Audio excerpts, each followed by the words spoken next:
Like, yeah, I mean, you're talking about CSR, sir. You have spoke about a lot of things.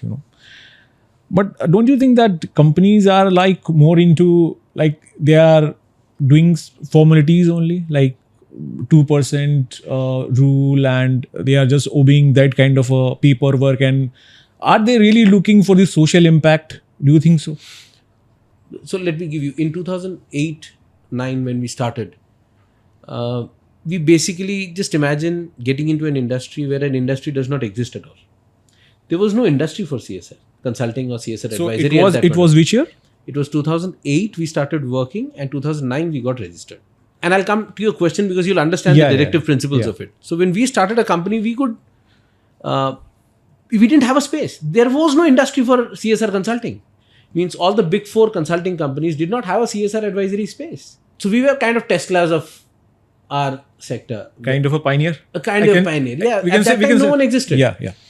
And specifically for this. So a lot of firms used to do M&A, tax audits and all of these.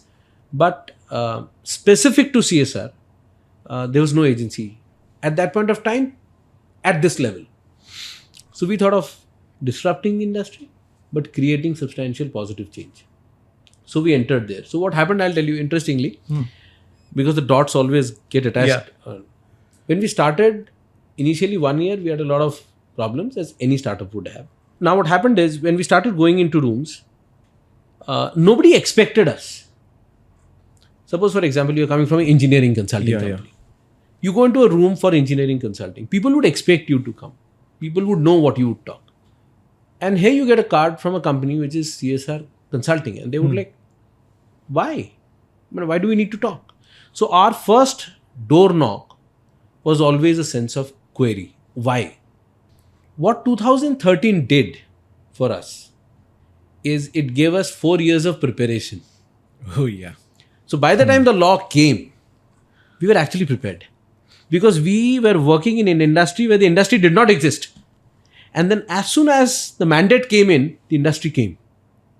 Because now companies were under compliance obligations. Then they had to. So you had the big fours and all the top consulting. You must be having a lot of calls from a lot of companies and all that. Yeah, we initially had a lot of it. We had people queued up with us trying to do a lot of work. This is just 1%. The other 99% is in the full podcast. Watch it on the channel.